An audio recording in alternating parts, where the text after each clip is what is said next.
et bienvenue dans votre émission de RTVA. Votre émission que vous avez l'habitude de suivre chaque lundi à partir de 17h30. Mboka Pezolanda vraiment comme Bamboka Mosusu. Alors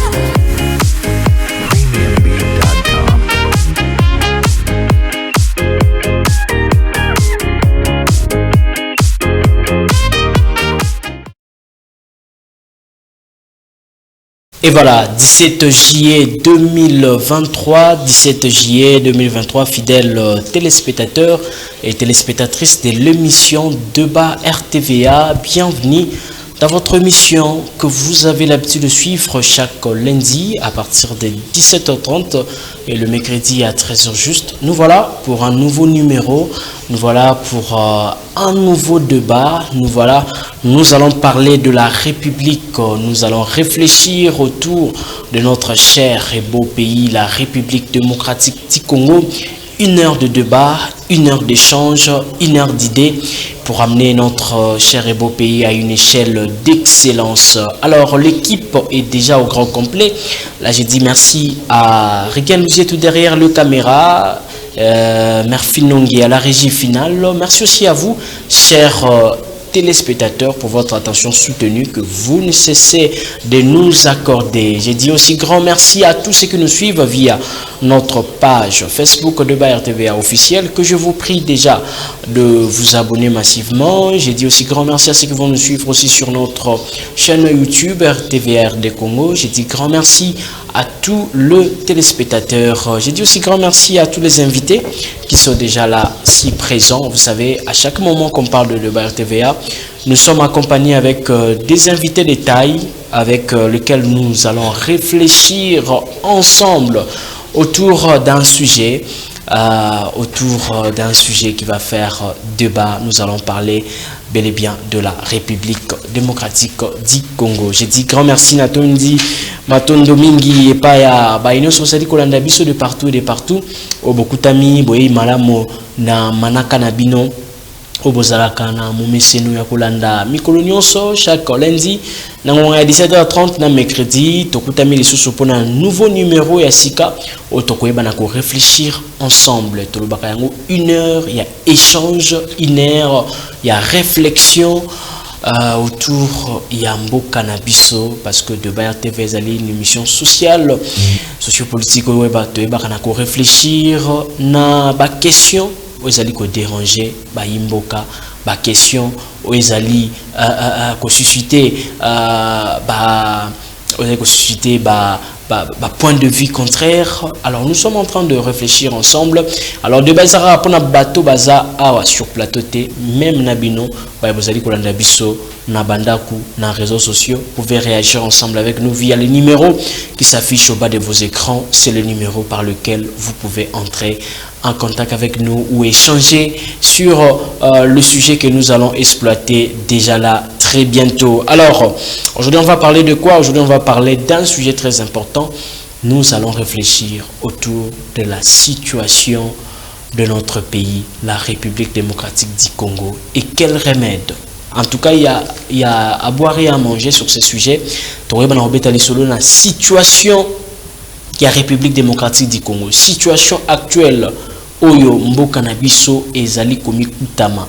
Oye kutami, mais remède nini oye sengeli toyeba kopesa na mboka na biso poto mema on a échelle excellence. Vous savez, on a déjà changé, je pense, 5 présidents déjà, et à chaque fois qu'il y a un autre président qui vient, la population se plaigne, la population se demande, mais tout en a besoin, tout le monde a changement, tout en a besoin, tout le monde a des avancées, mais au finish, certaines personnes s'interrogent, mais ce sont des questions qu'on trouve pratiquement pas de réponse. Mais aujourd'hui, on a reçu pour vous une fondation qui a réfléchi autour de ces sujets, autour de ces questionnements de la situation de notre pays, la situation actuelle que nous trouvons dans notre pays, et il a tenté de préconiser des pistes, des solutions idoines pour sortir notre cher et beau pays dans cette situation macabre que nous sommes en train de nous retrouver. C'est une fondation que nous allons vraiment découvrir. Je vous prie vraiment d'être là parce qu'il y aura vraiment du boire et à manger. Il s'agit de la fondation Vision d'élévation de la nation par l'action du Saint-Esprit dans le travail. Namokoussé, on parle de V7. Alors on a reçu pour vous la fondatrice de cette fondation. Il s'agit de Madame Tina Mianda. Owa pitokweba na kosolola naye na molai pe na mokuse na oyo etali situation ya mboka na biso remède nini esengeli kopesa. Nous allons parler vraiment on va exploiter beaucoup de points. Alors azayi mon côté azali peut accompagner na communicateur, c'est un confrère journaliste, il s'appelle Jivency Mayamba, azali communicateur, il y a V7, voilà. Nayepe tokoyeba na kosolola tokoyoka ba piste de solutions oyo wapi bango ba memeli pe ba réfléchir autour de la situation en mboka na biso. Ils sont là jusque là au niveau de la sensibilisation. Ils veulent aussi que les gens puissent être là mobilisés pour na baeba na quoi apporter plus-value, une pierre, un édifice à monene au Tuzali Kotonga Namboka Nabiso. Alors voilà pourquoi de TVA, nous faisons un débat d'idées et non un débat à venir soutenir quelqu'un, même à t'asseoir au Salamalamte. Mais nous invitons, vous avez une idée, vous avez des projets, vous avez réfléchi pour la République. Vous êtes le bienvenu dans débat RTVA. Alors sans plus tarder, je vais commencer la présentation de Madame Tina Mianda. Je l'ai bien dit tantôt, fondatrice de la fondation V7. Madame Tina Mbotenayo. Bote, papa. Totombelio boye malamu na plateau na biso de débat RTVA. Merci beaucoup. Voilà. Alors Azali Mogote, Aza accompagné Nandeko Jivency Mayamba, communicateur, il y a fondation V7. Mbote nayo. Mbote ndeko Junior Mopen mbote na ba téléspectateurs nyonso yali kolanda biso na kati ya eleko. Voilà, merci beaucoup de Tomelo Peboye Malamo na plateau de Bayer TVA. Tozoko ta directement de plein pied na sujet na biso. J'aimerais que déjà à la technique merci nous soit ko afficher déjà sujet V7 ezanini so kukulimbola yango na mulai nango maloba na mboka na yo. Merci beaucoup. V7 eza eloko makanisi ya motote. Mais eza eloko ko utepa na nzambe. Ebengami vision de l'élévation de la nation par l'action du Saint-Esprit dans le travail de l'homme. Donc ezali vision ya botomboli ya mboka na nzela ya molimo musantu mais na nzela misala na biso. Ya misala ya batu, donc misala comme travail, biso batu. Oui, le travail de l'homme. Le travail de l'homme. Oui. Ah ok, merci beaucoup. Vision ana et que c'est basé beaucoup plus sur nini. To ba axe nini boko toucher. Ça a besoin en avant to toucher ba point musoso to lobeli mais quand on kolimbola V7 bits to objectif nango ezali nini. Bon, objectif il y a V7 ezali ya ko nzambe apesi vision pour biso to sensibiliser élite congolaise, to sensibiliser ye et en même temps to sensibiliser la population congolaise pe to za ko identifier élite congolaise na kati ya sensibilisation wana to identifier ye pe to recruter ye pona nini pona botomboli ya mboka puis cette vision wana eza ko lakisa moto lolenge sengeli to sala musala pona mboka na biso ebonga. Voilà, ndeko Jivency Olandi, madame fondatrice, tout ça la mosala pour mboka na biso bonga. Est-ce que jusque là batu bazo sala misala te Kongo ezamboka oba tous en ba courageux, batu bazo travailler hein? Comment analysez-vous le fait que on doit travailler, on doit mettre l'homme au centre et à mosala? On va mboka na. C'est-à-dire par rapport à cette question, s'il faut que tu il y a centre, Liboso, Makamounios pour Kemboka et Liboso.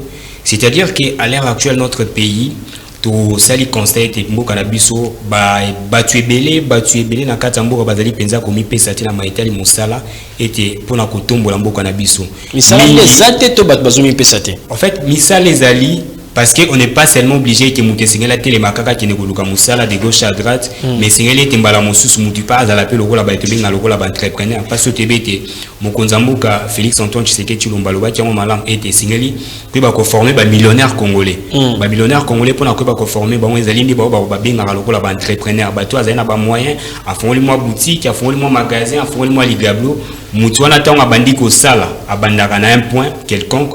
Jusqu'à ce qu'Azali ko évoluer, Azali ko émerger, comme on est à commis, dans l'établissement monnaie, à commis peut engager bateau. Et ça lié à valoriser Moussalawana. Donc mon itina maman tu olobé tes visions ya Venacet, les visions Azali ko tcham moto na katia centre. Et te monter singlet ba ko linga ma beau côté, mais monter singlet ba ko travailler pour qu'émergence en boka qui ne liboso. Congolais singlet za la moto était à kovanda te kazali kozela kaka mokonzambo kasala kovanda te azali kozelete intela ba kosala mazali mutu esengeli pa ba kocha maboko na kati ya pat na ba domaine nyonso tolobi c'est-à-dire donc les autres toucher fait ba domaine nyonso ba secteur nyonso ya vie vous allez molakisi vous allez étudiant vous allez étudiante vous allez cordonnier vous allez maçon vous allez dans mutu nyonso place vous allez esengeli ba kosala mosala na yo pour ko valoriser yango opesa ngo valeur en fait que mboka na biso ba kokende liboso. Très bien, merci beaucoup na sepeli na explication parce que c'est vraiment très clair. Donc ils ont la veille de conscience moko. Voilà, effectivement. Parce que bisoba congolais tout le monde a raneti ceux qui Congo singeli bonga ils a charge moko il faut tout la kaka gouvernement. Mais vous attendre parler na maman. Donc ils ont le moko ils senga l'homme a au centre pour travailler pour te tombola ya bisomboka Congo ezabongo. Donc ezali vision où ezali ko senga été monté ba au centre des actions. Donc là parce que tu l'as dit bien dans Mokonzamboka na biso Félix Antoine Tshisekedi Tshilombo azaki pouvoir et local bossa salati atika kimboka na kati maboko nzambe. Et nous sommes tous sans ignorer que au moins 80% ba congolais ne sont bazali ba chrétiens, bazali bato bazali ko croire, bazali bato ba sambelaka. Mais la plupart des bâtons bazali ko sambela bazali bato yo mingi ce sont de nos fêtes na ba spectacle ba prophétie na ba spectacle peut-être ya ba miracle sans pour autant koluka kosala sans pour autant koluka pain quotidien au quotidien sengele ba koluka enfin que ba ko subvenir na ba besoin alors que Dieu nzambe moko azalaki mutu avant toi qui la mokile sengela ki na ba kosala c'est un bosseur c'est un travailleur c'est quelqu'un ou azali modèle par excellence au fait ya ba croyant si que ba chrétien nyo sengele ba kolanda asalaki pendant toute une semaine ou pendant au moins 6 jours na simono ndaki ko pema. Donc, c'est une par rapport à la vision, par rapport à la fondation, et pour la conscience, prise de conscience, c'est congolais, nous, ça fait que la muka, botombo ami ya mboka na biso ali kosenga ete moko na mosu ya bakotia loboko na kati ya pasi tozela ka mokonza mboka te tozela ba ministre te tozela ba bourgmestre te mais biso nyonso esengo te bakotelema to signer pour que mboka na biso ekende liboso. Merci beaucoup chacun, il faut jouer partition na ye. Merci na banza tokoko tango vraiment de plein pied tango toko simba na wetali remède sujet na biso ali regard sur la situation de notre pays. Maman Tina qui fondation vision eza malamu ba objectif eza bien mais to banana na mboka na biso constat nini osali po koma tina vision oyo ezoko senga bato balamuka to chama beaucoup donc on est dans le pot mettre la main dans la pâte pour travailler biso nyonso constat nini. Depuis 63 ans, je rappelle déjà que tu as totalisé 63 ans de l'indépendance, situation et un beau cannabis selon l'analyse. C'est 63 ans après l'indépendance, il y a RDC. Le pays s'est retrouvé dans une situation chaotique. Koleka kutuna weleka kiliboso. Mutunyo soit comme ituna. Ils indépendance, tous ils indépendance. Malgré nous tokokai ko proposer la solution depuis 1960 puis c'est indépendance c'est dans la décennie 50 1960 toleki na pouvoir fort ezaki par l'armée toyeko leka na dictature et puis toleki na conférence nationale souveraine to changer même ba régime. On a changé même des régimes. Après ça to komi ba église des réveils balamuki, hein, les églises balamuki avec les phénomènes action, miracle, prophétie, tombée, décèlement des enfants sorciers, il y a bando qui na lolenge nyonso. Et puis tu comment on a fait la révolution de pardon. Ici Mbikakati, dialogue national, consensus national, schéma 1+4, organisation internationale, paix, élection de toutes sortes. Et ça, c'est évident que nous avons proposé qui faire décoller page sans forcément que ezala mabe. C'est pourquoi nous avons lié baki. C'est ainsi que déjà assez à préparer qui vision oyo ya tindi, o vision ezali kokoti sa mutu nyonso, surtout l'homme au centre pour mutu nyonso ebaki Congo eko changer ko banda na ngai moko.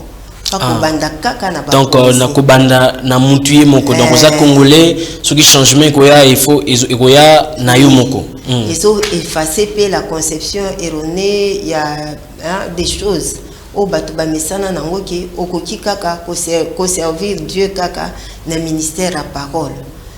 Et ko lakisaki esengeli to longola ba conception wana o eza ba conception moko ya mabe oyo et l'accepte que ko service nzambe eza kaka na ministère à parole mais esengeli to ebaki mutu na mutu place azali azo servir nzambe aza ko servir donc enseignant en place azali azo tangisa azo servir nzambe azo servir nzambe na domaine na ye et na niveau na ye na secteur na ye bisika azali donc mutu azwa conscience ya lolenge wana donc na lolenge wana nde mutu ko travailler apesi ba résultat lokwa azo salela nde nzambe yango wana nzambe atinda ki vision oyo ils ont intégré une vision participative, technico-scientifico-politico-religieuse.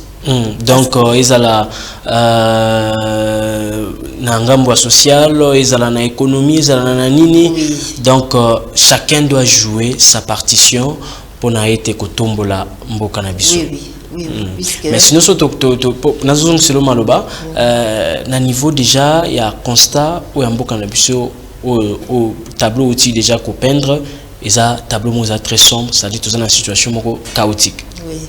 Voilà, dans une déco Givenchy Mayamba yoza homme de terrain, Mopandi Sango nini simbité na mboka na biso après 63 ans. Qu'est-ce qui n'a pas marché que les lots mboka na biso pe tozala na situation moko eza malamu parce que tantôt là on to simba moi ba domaine moi mingi pour na toya ko sukisa na remède mais nini esimbité jusque là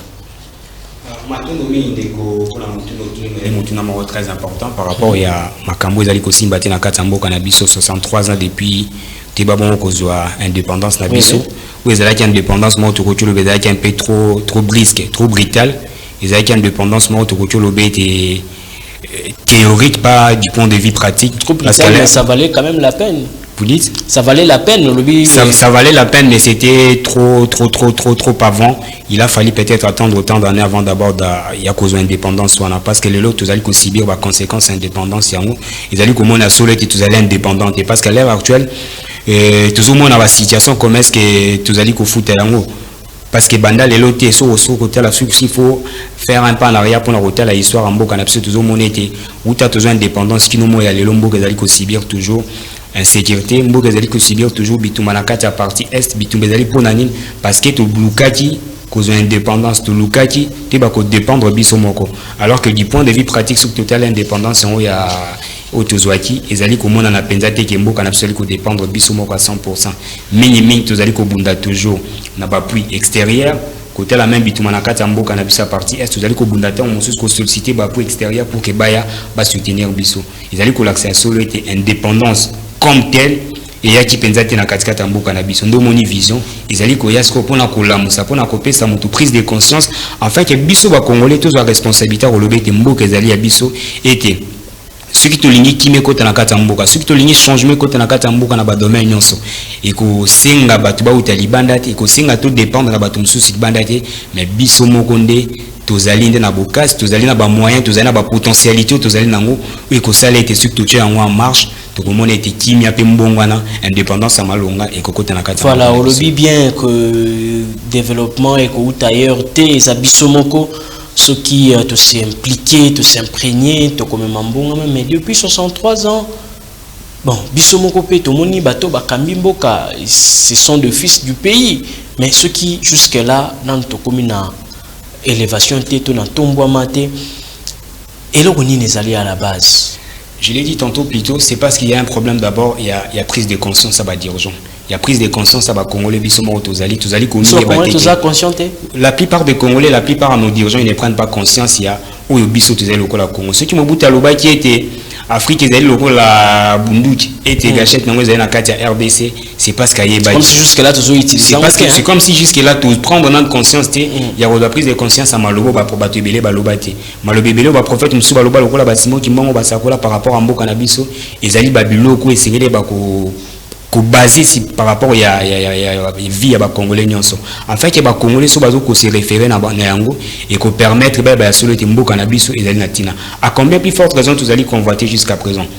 La pays, ils allaient Liban dans cannabis et la voisin n'abis allez Kobunsabiso. C'est parce qu'ils savent qu'ici, il y a tout à l'intérieur. Ceux qui, les lots au Rwanda, ils allaient Kobunsabiso, c'est par rapport à quoi? C'est parce qu'ils savent qu'aujourd'hui, à l'ère actuelle, l'enjeu de l'ère est la transition énergétique et les transitions énergétiques pour que les manakata mokili ressources, minéraux, les manakata mboka na RDC, lithium, les manakata RDC, coltan, colbat, les manakata mboka RDC, RDC ndi mutazali na ba réserve mondiale où il peut permettre des transitions énergétiques, ce qui est salami, afin que mokili mobile va se retrouver. Nous allons comprendre pourquoi est-ce que les occidentaux, le pouvoir impérialiste, pourquoi est-ce que les voisins habitent bazali ko bundisa biso tarono sport que bazali ko bunda tango insécurité zali na katamboka afin que bon va profiter pour na ko ba copier tout ça ils allaient causer la prise de conscience il y a ba dirigeant na biso ndimoti ko loba yango 63 ans après c'est parce que ba leka bazaki na kata prise de conscience deux fois basusu bazalaki talonné na ba contrôle ba kutaki na ba contrôle ba signaki ezalaki ko permettre bango te pour que ba ko diriger na ki ba koza ba décision ou ekoza la intérêt général à peuple congolais des raisons pour laquelle fondation ezali ko ya pona ko pesa prise de conscience toli ko ya pona ko lamusa afin que ba diriger ba koza conscience ko lobete mboka na biso ezali ko senga ete biso mo te ba ko mboka na pas te ba ko simba na main dans la main afin que to tombola ngo kene liboso te ba ko dépendre na batu songolo pakalate mais te ba ko appuyer peut quoi applaudir ba initiative vous allez à malamba konzambo ko bazali kocha afin que mbongwana pe voilà.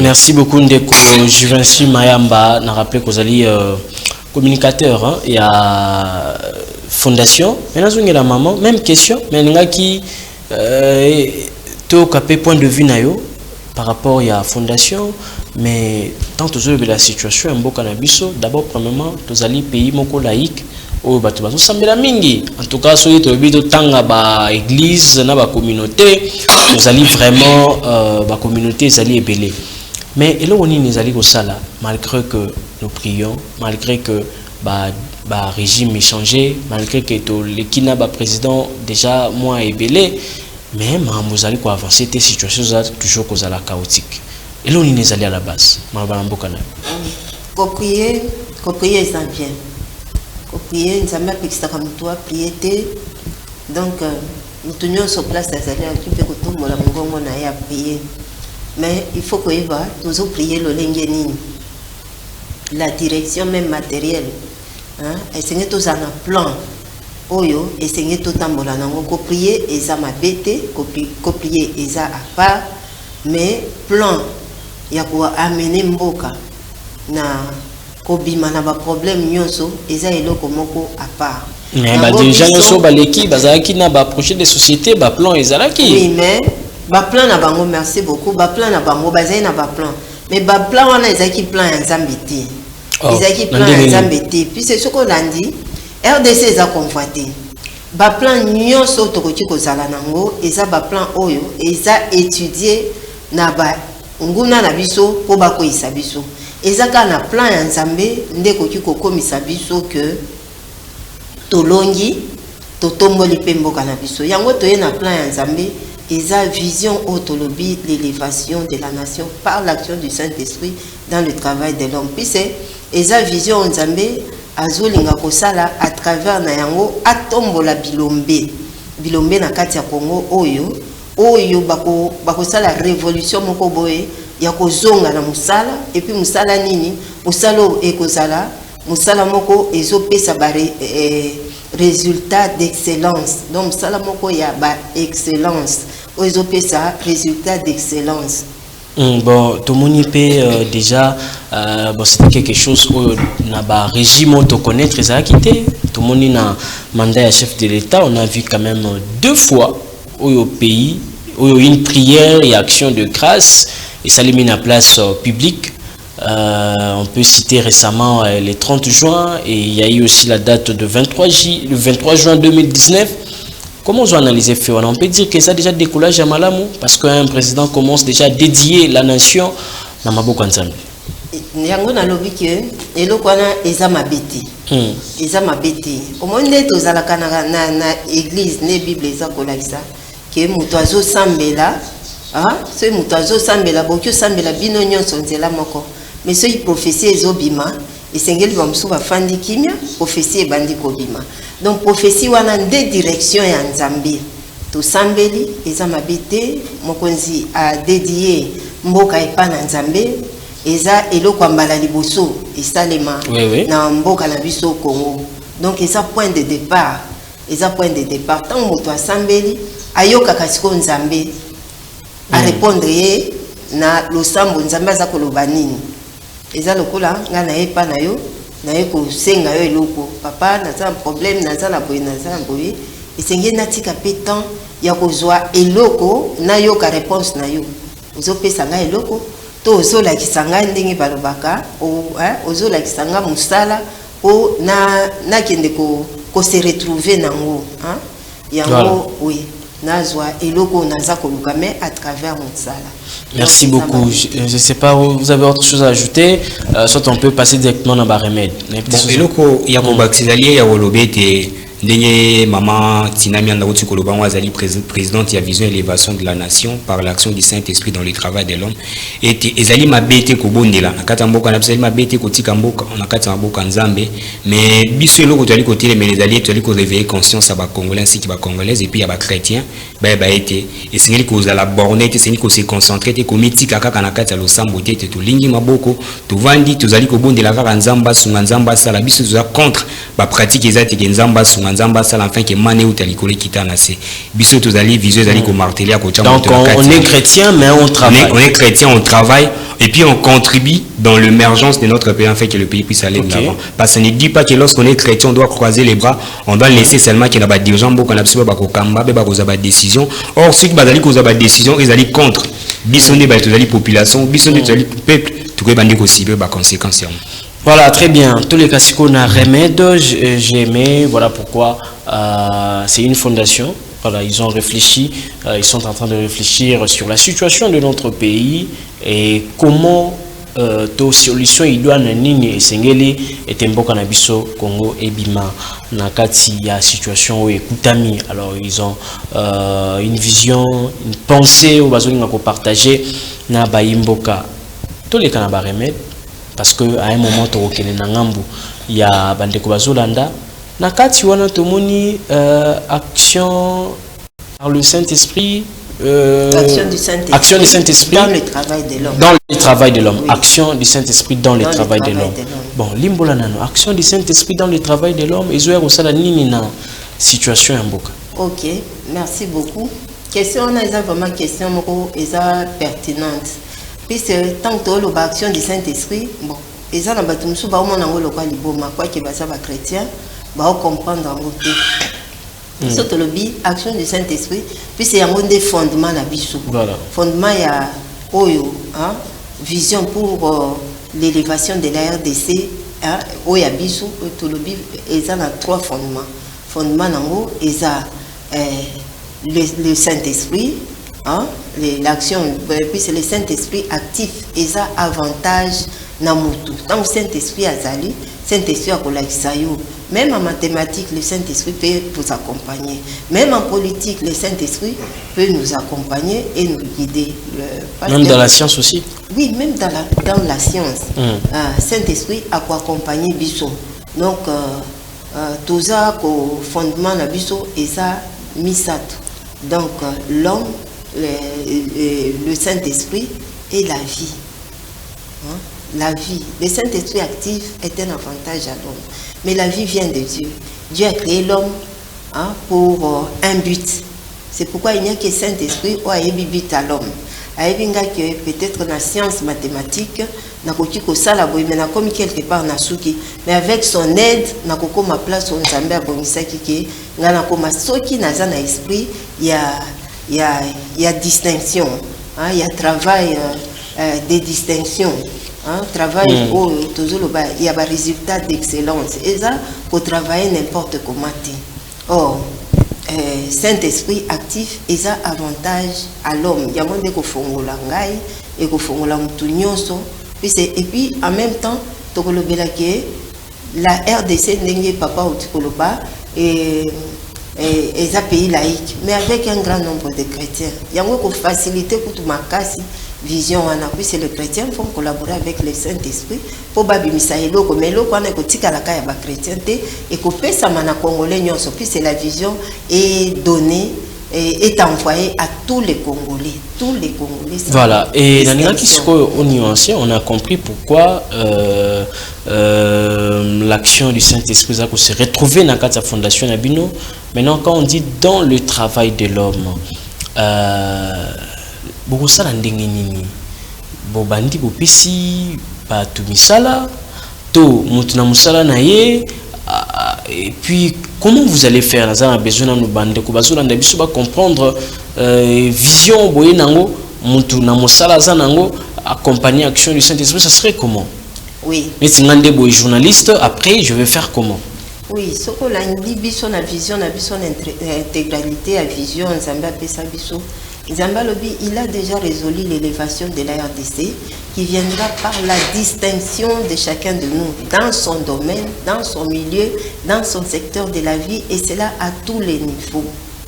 Les biso, c'est pourquoi nous sommes sous ici que nous l'église, Jésus-Christ a tikaki le monde entre les mains de l'église et les mains de l'église et banani, ils ont pasteur té, ils ont kaka diacre té. Les mains de l'église sont les policiers, les militaires, les architectes, les ingénieurs, le médecin, ainsi de suite. Donc, une vie sur l'église, et c'est tout créé. L'église doit créer un fardeau dans le cœur du peuple pour l'amener à la vision divine, c'est-à-dire l'amener à trouver des buts et des besoins autour de lui. Dans l'ordre de Néhémie.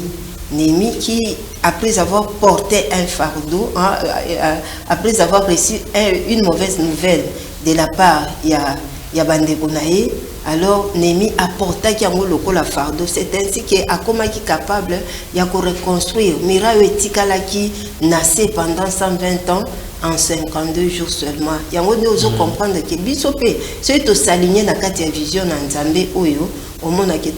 Capable à reconstruire. Voilà. Merci beaucoup. Nous sommes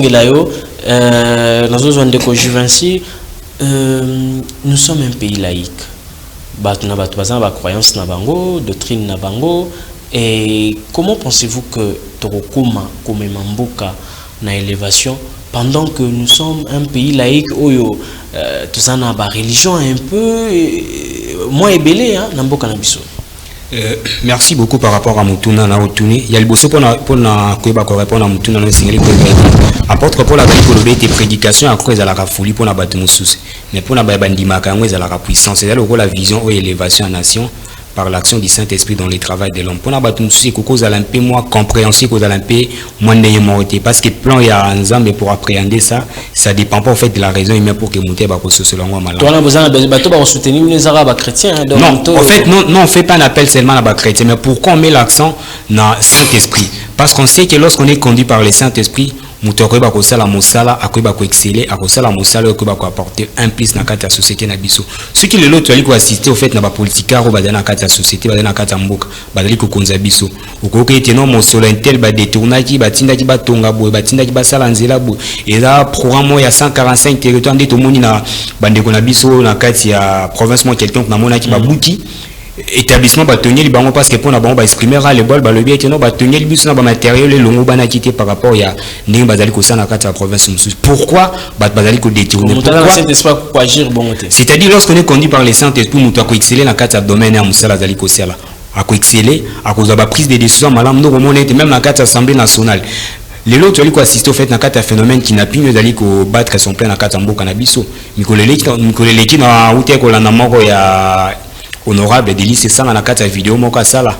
Azali ko expliquer que zalaki déjà projet à loi oyo ba memara na quatre assemblée nationale et longona ba député o ba kokati kotia na mesa pour kebe ba kolekisa yango. Azali ko expliquer liboso ya assemblée ya bato azalaki na bango banda ko pesa bango explication par rapport ya phénomène wana. C'est-à-dire ceux qui tozali na ba dirigeant ou bazali conduit na kati ya Saint-Esprit ba ko ba koza ba décision malonga ba ko ba ko travailler pour l'intérêt de la population. Projet de loi pour ngo phénomène qui non proposition ya de loi basalaki wana ezalaki pour que ba lekisa yango enfin que moto ceux qui a koufi ba organe nae ba kolongola kango puis ko ba koteka yango d'après vidéo na ndenge azalaki komanola yango koloba yango. C'est-à-dire lorsqu'on a des gens peut-être bazali ba chrétiens, lorsqu'on a des gens qui sont conduits par le Saint-Esprit, nous ne pensons pas que ba pratique a bon que ba koselema, nous ne pensons pas que ba to ba koza ba décision et ko za l'encontre ou ba renouer ko la population na biso. Voilà, merci beaucoup. Là aussi, on doit rappeler que ceux qui les long de Torah à détournement à gauche, Bazumo Solon à droite, quelqu'un au hasard na Saint-Esprit a détourné donc si on doit le dire ainsi. Ceux qui mutazali kotambola na kati ya bosembo na kati ya solo atonisami na kati ya molimo moson, j'ai pas dit qu'à 100% et que batunyoso bazali kolobeti bazali ba chrétien batunyoso bazali kolobeti bazali ba croyant parce que na question tuna ki kolobeti ezali pays laïque tozape na ba religion belé mais sur côté la plupart ba religion ezali bato bazali kondimeti nzamba existaka peut-être des fois ba doctrine ba idéologie ezali mbala mususu kubala na tête de part et d'autre mais on sait que il y a un seul Saint-Esprit ezali ko conduire ezali ko diriger bato ceux qui mutazali na prise de conscience ceux qui mutazali tambwa na kati ya bosembo tubanze ete mutu wana akoyeba kozaba décision malonga ou akoposer lokola acte akoyeba ete conséquence nango kozala pona avenir akoyeba ete ono sali kosala koluka sala ngo pona intérêt général la population non pas pona ba intérêt zali lokola ba intérêt égoïste pona libumu ya mutu ye moko pona intérêt ya poche na ye moko mutu na kati ya domaine akoluka ko exceller ko contribuer à payer sa part des choses na enfin mboka na biso et ba kokende. Mais question moko suka fanatika yo sko lelo soto zota la réalité en place na gestion ezali ko salema on peut dire que ezali manque ya Saint-Esprit to bandeko bazali ko tambwisama vraiment na lolenge biblique ezali ko te abisote to ezandeka ka conscience ndezate.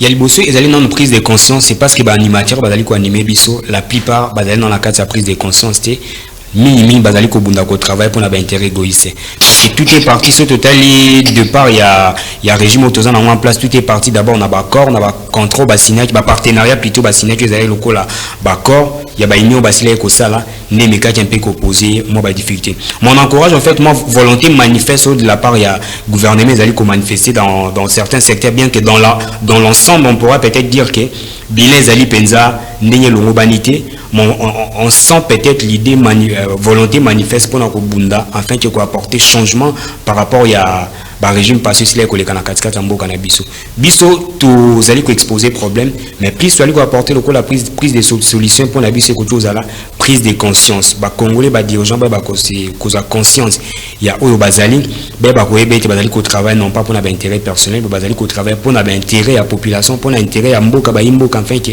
mboka ba ko tine liboso et puis ba la conduit plus na action à Saint-Esprit na kata musala bazali ko sala et ko permettre étant bazali ko sala musala ba sala on a ko exceller enfin que lobete na kata siko na zana kata ministère ezali na ministre moko azala ka vantunga na ya ezana mutu moko azala na kata proso avanga na ngasko na ye pour que ne exceller na pesa un plus enfin que na marqué kombo na ngape et ba kotika na kata histoire. Voilà, merci beaucoup. Avant tous les cas le travail de l'homme parce que dans la fondation Abino to monipe le travail de l'homme avant de toucher le travail de l'homme là dans la question moko parce que les lots Congolais belé, en tout cas, ils sont vraiment j'allais utiliser formidable, mais na moni que ça ne tient pas. Mais ils sont beaucoup plus nakati à critiquer le pays, kofinga pays. Il y a même certaines personnes qui disent baté kanka toka bolambongo. Il y a des gens vraiment qui critiquent même notre pays et d'autres personnes. Et on te zoome parce qu'ils veulent seulement catégoriquement quitter Mboka d'ailleurs. Ils pensent qu'ailleurs c'est mieux qu'ici par rapport à ce que nous savons, ce que nous sommes en train de voir. Mais est-ce qu'aujourd'hui, si on pose la question à Madame la fondatrice, présidente, vous avez l'espérance qu'un jour le Congo va décoller, comme un développement, tomboama, élévation, Yamboka Nabiso? Vous allez sûr et certain. Tout à fait. Nous sommes sûrs et certains parce que esa vision est outil dans Zambé et Moko. Esa le quoi mayo esa ko uta na sanctuaire et ko ki ko t'arrive jamais.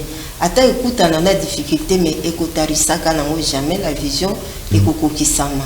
Na ko rappeler moi eloko ndeko Divensi auti koloba pour na ko compléter Zambé aza démocrate. Toujours l'action du Saint-Esprit, mais Nzambe force à kamotute pour asala likambo. Donc le Saint-Esprit a kolobela. C'est au bina mokilo ba démocrate bazali, mais Nzambe asa le plus grand démocrate. Yangwana alobaka tala liboso na na chebo mo ina kufa yo moko pona. Donc azo présenter biso, c'est pourquoi travail na biso esa un peu rude hein, esa vraiment rude puisque nous devons conscientiser les Congolais. Maraîchers, étudiants, ainsi de suite, pour comprendre le travail. Il y a une question posée. En tout cas, moi je connais Dieu. Je sais que cela va s'accomplir. Et Kokisama. Oyebi, l'isolo est Gédéon la Bible. Gédéon la Bible, à Kenda Kokangola Mboka, na 10 000 personnes. Na 1000 personnes. C'est Ezandenge Mokona vision en Zambé. Oyo atindi l'élévation de la nation par l'action du Saint-Esprit dans le travail de l'homme. Voilà, parlons maintenant du travail de l'homme. Le travail de l'homme. Est-ce que vous savez que nous sommes dans notre pays, on a vraiment un sérieux problème au niveau du travail, au niveau de Moussala, parce que les étudiants ont aussi ça, mais Missala est alité. Wana, eza ekoma nango langage facile, il y a montonio sur Missala est athée. Mais quand des gens vont réclamer qu'il n'y a pas de travail, comment voulez-vous que jeunes, toute population, arrivent comme Congo na échelle de excellence pendant que Azoluka Moussala, pas aux Moussala? Oui, Moussala est un formel, Moussala est un informel.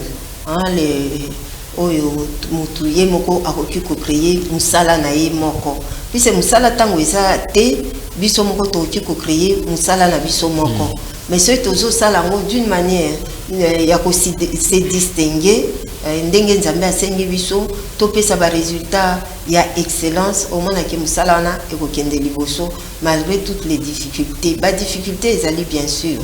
C'est pourquoi nous avons besoin d'apporter cette vision, hein, de faire adhérer Naba Konzi Bazako Kambabiso, Bazako Kambabiso, puisque souvent ils ont découragé, hein, entrepreneuriat, souvent bas service, mutu akeli moi elo connaît amuke, ça les taxe belé et tout, taxe belé, oui, elle qui a 8 000 francs, oui, elle qui a 3 000 francs, or la personne est signalée à foutre peut-être esika ndako yazo futela pona kosala biloko wana esengeli ye moko alia esengeli atana ba besoin na ye mususu. C'est pourquoi toza na besoin tozo sensibiliser mutu nyonso yango yoka ina lobi étudiants, éducateurs, décideurs bango nyonso vision oyo eza clé tozo lingana ko persuader tout d'abord les Congolais que avec Dieu tokokoma na kofongola akotombola mboka na biso eza hasard te ki Nzambe apesi biso mboka munene boye na ba richesse et puis leur doter na clé à développement pe à émergence congolaise au penze eza vraiment mozindo ya vision na biso oyo zo pesa tozolinga promouvoir l'action du Saint-Esprit dans le travail de l'homme. Donc, vous encouragez Imboka na Oitali entrepreneuriat parce que déjà, tout le monde a habité parce que misal les alités, mais vous venez encourager la population de s'élever dans l'entrepreneuriat pour faire quelque chose. Oui, toujours encourager Bango Bahia, basala quelque chose. Et puis toujours encourager Soussou.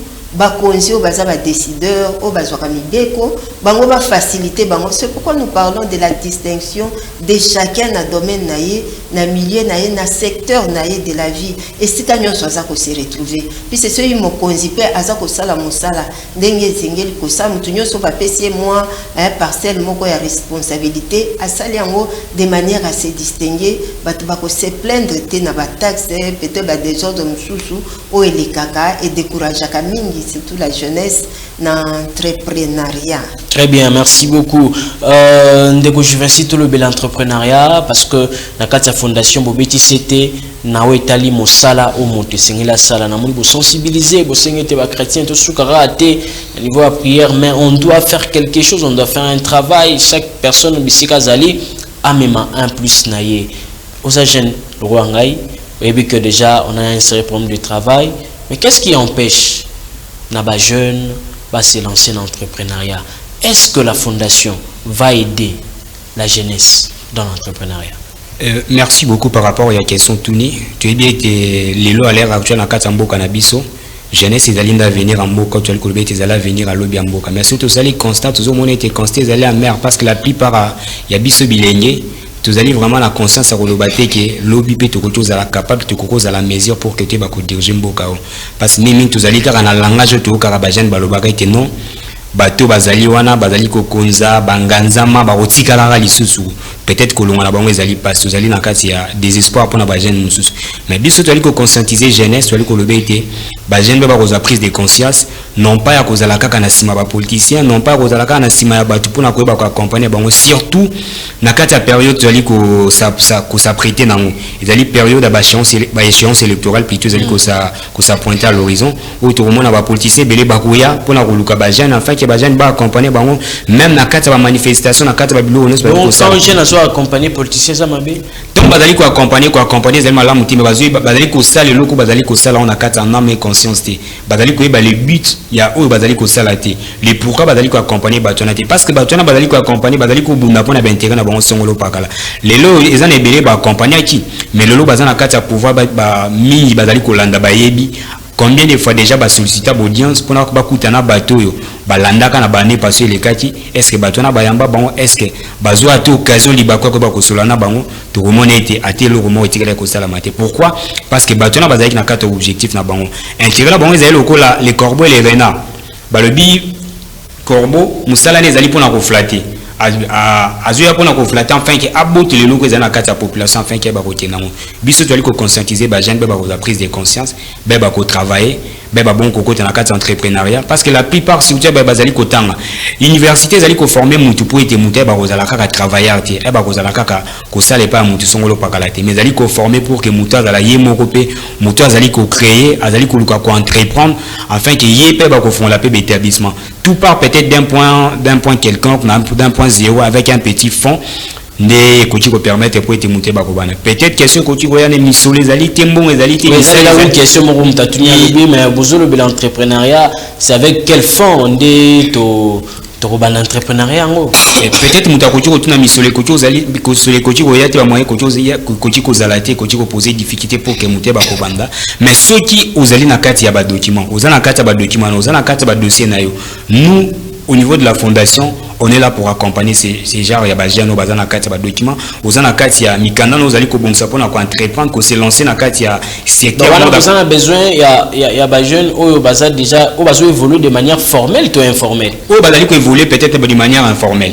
Vous avez des vous en a posé au créer mon établissement quelconque vous en a posé au salamo le mosongolo pakala biso na kata fondation bajar ya bajane on a toli ko encourager ba initiative voilà tous allez ko benga bon pour que tu ba ko accompagner bango afin que ba ko matérialiser o bazali ko luka ko sala parce que même ceux qui sont ba comme formel oui tout sont bon pour que ba comme formel même l'état na biso ils allaient na ba so qui na kata fond de promotion industrielle ezali kosunga mpona motu azali na posa yeba koentreprendre azali na motu azali na posa yeba kosala eloko moko songolo pakala bango soki omingi badocument soki ozali na mikandano ezali ya malo oyo ezali ebongisami eza légalisé bakoki bakoorienter peut-être kopesa bafond moko quelconque et kokozala fond de départ po permettre yo oyeba kokoba na kati ya eloko ozali na posa koyeba koentreprendre nango. Voilà, merci beaucoup. Voilà, merci tous qui na molai en tout cas ezali vision o bandeko na biso ya Venacet bayeli biso pona kobimisa Congo na situation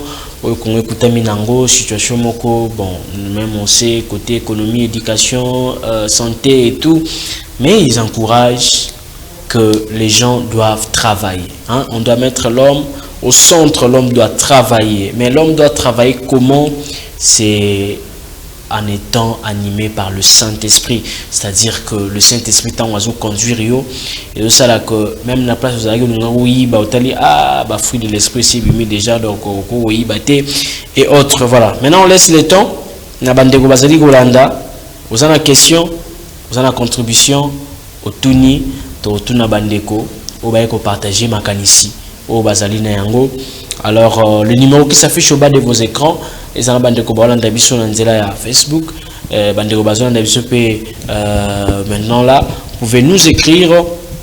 Alors on va lire votre message. Je vois déjà il y a un message ici. Bon, Mbotendeko Johnny Yombo l'authentique Peba invité Nayoki Mama Tina alobi ezali nzambe nde mutu apesi bango vision wana apesi bango ndenge nini bazala très clair pour peuple congolais ba comprendre pour esunga bana mboka ezali ngai ndeko Libamba Omanjia. Merci beaucoup ndeko Libamba, merci.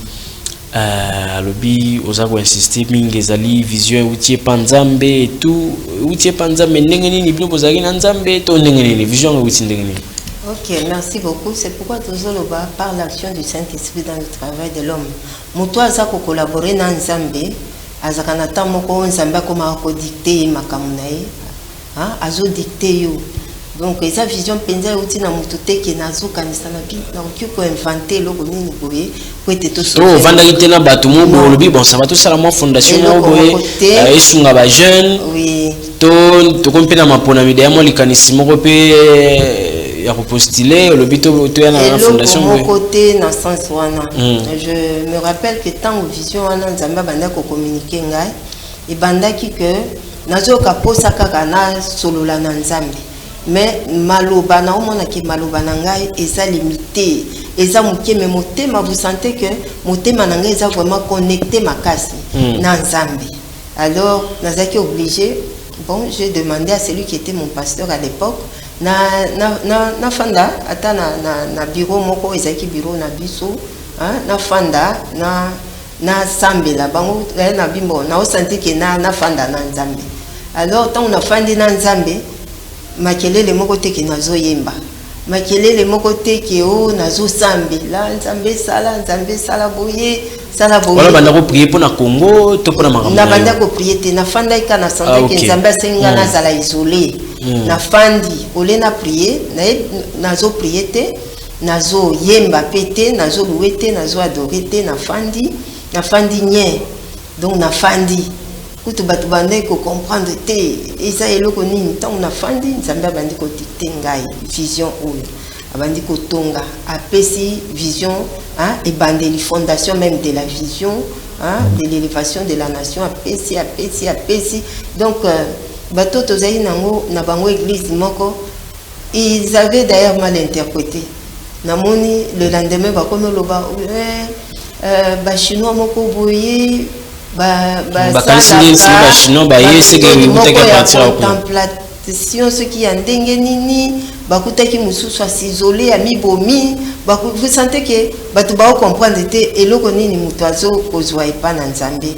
Alors tout d'abord période wana on nzambe bengaki ozala isolé nazo sentir que nazo na kosepela te kutu na solola tana mutu hein ezate ke na ini mutu to na yo kakanda na o sentir kaka naza attaché na solola na nzambe ki na solola na mutu ya solola na nzambe ya koloba te ya koyemba te mais j'étais en train de recevoir Voilà, merci beaucoup. Ça bande ko bato na mituna webele ndeko moka lobby bonsoir ndeko Johnny nous est-ce que nous les jeunes qui n'ont pas de travail une fois dans cette fondation, comment eux vont nous proposer de travail? Y a-t-il de formation ou pas? Voilà, ndeko moka tuna lobby bonjour la misala, est-ce que beaucoup pesa bango misala ça va se faire comment? On rappelé la bande ko bazobe ngabiso, donc faute de temps on aura vraiment du mal à recevoir l'appel ndeko liba baso komi message to rotanga yango beaucoup mais biso message to rotanga, mais les appels de nazo mona déjà ça serait un peu moins difficile vu que tous ceux qui sont déjà na suka. Ça serait comment? Bo pesa batu misala, bo proposer misala, bo former bande ko pona bona monde bo beti c'était na wetel entrepreneuriat. Ok, merci beaucoup. Nande quoi poser question. Biso loko liboso tout d'abord les aka formation. Biso to beng ça va formateur ba yeko former bango. Na nini? Na ba domaine nyonso, entrepreneuriat, na domaine entrepreneuriat et ça na ba spébélé. Ba formateur ba yeko former bango d'ailleurs toza enregistré na ministère à plan surtout mama tina de pygmée ba yebingai. Puis c'est ngai ba formation na lignaka na bengaka ministère à plan boya ko former batu na ngai, ils ont formé les pygmées à plusieurs reprises et pas na ngai. Ils ont formé le peuple autochtone pygmée, ba formé bango bon dans notre structure na biso ba formé bango. Donc c'est pourquoi toza toujours en contact na ba structure mususu pona ba koper sa formation. Donc ba tout ceux qui peut bailler ba s'intégrer bon koper ça. Oui, tant que toké na ministère à plan, c'est pour que plan a accompagné ba membre na biso ba membre na biso ba jeune ba zalape ba mikolo a accompagné bango, puis ce ministère de ya plan a la possibilité na SNV na SNV na secrétariat national ya volontariat ngana za volontaire tant makambo ya ki keto kitana ministère à plan a benga biso ba structure a benga en tant que structure na kende na liste na ngai pour ba membre na ngai ba travailler na volontariat na nini volontariat est différent na bénévolat na kanisi toyebi yango volontariat ba travailler na nzela na changement de mentalité pour na réguler nzela makambo nzela.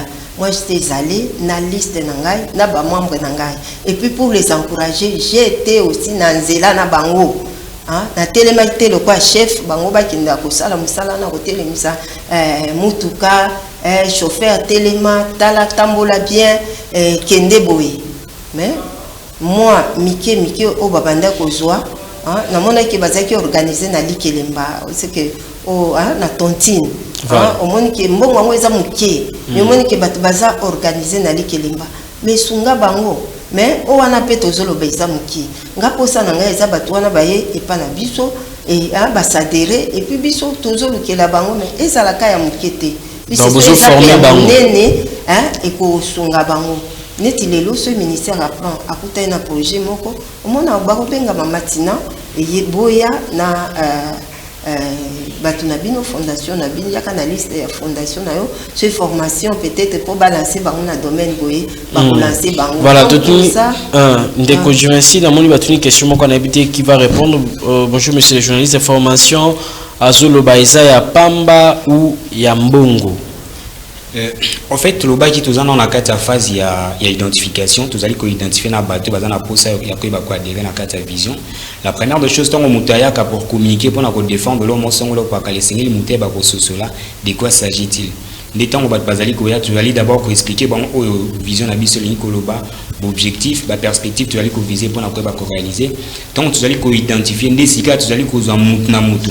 Par rapport à biso, tu allais déceler plutôt le la talent, la potentialité plus orienté une information orienté si par rapport à biso tout le monde la capacité na domaine moko songolo pakala ba suso peut-être bazali pe baza ba étudiant ba sisi kelas ba lekana besika musu songolo pakala bango tozali pe ko luka lolenge kanya ko ba orienté bango kocha ba on a carte fondation et une fois ba offre de l'icopé ça mon opportunité ba marché d'emploi au fondation l'ikokuta nango des battant de l'icopé ça va faciliter voilà merci beaucoup tokomi vraiment nasuka tokomi nasuka émission na biso alors na opesa bino 1 minute et vous allez mot de la fin na bino et puis pour profiter pe ko lancer message de sensibilisation ceux qui pèsent un numéro bon bato ba kolinga ba s'adhérer na carte fondation qu'est-ce qu'ils doivent faire ba robana ndenge nini po basuka ndenge nini mama tina maloba mboka na yo 1 minute et ça peut mot de la fin na mot de la fin nanga na koloba merci na ba onyo so balandi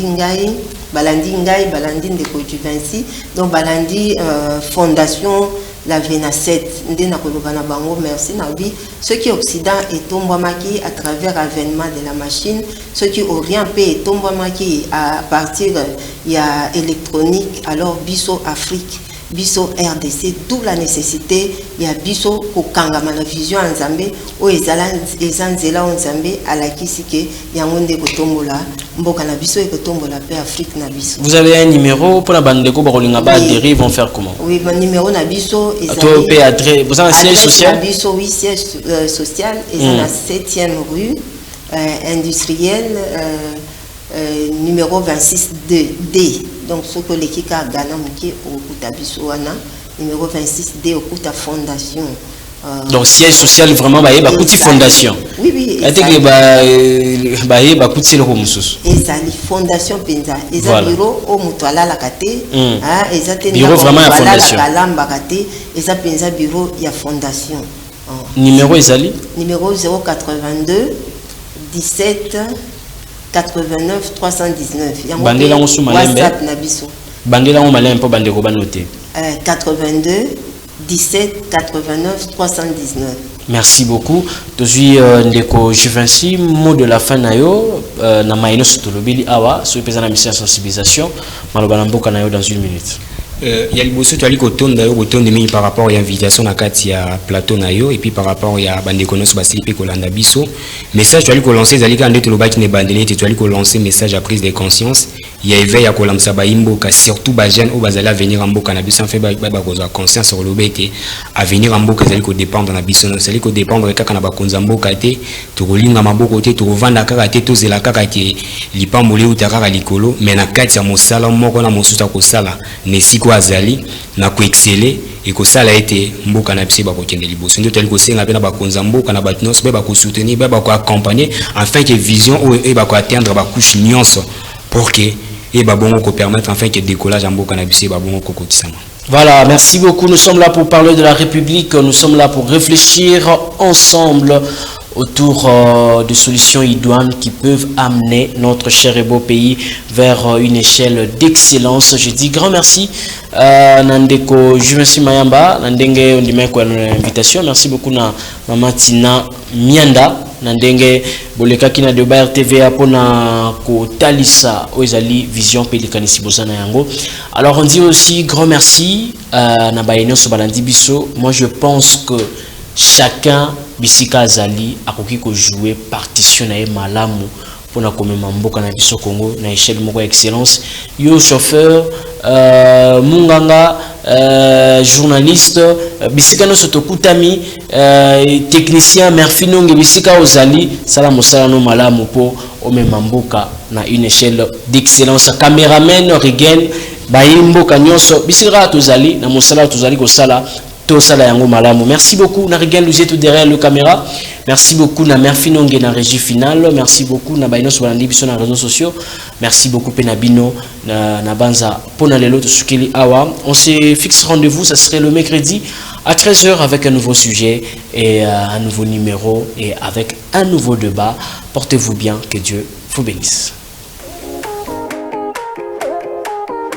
Et bienvenue dans votre émission de Bayer TVA, votre émission que vous avez l'habitude de suivre chaque lundi à partir de 17h30. Mboka Pezo Landa vraiment comme Bamboka Mosusu. Alors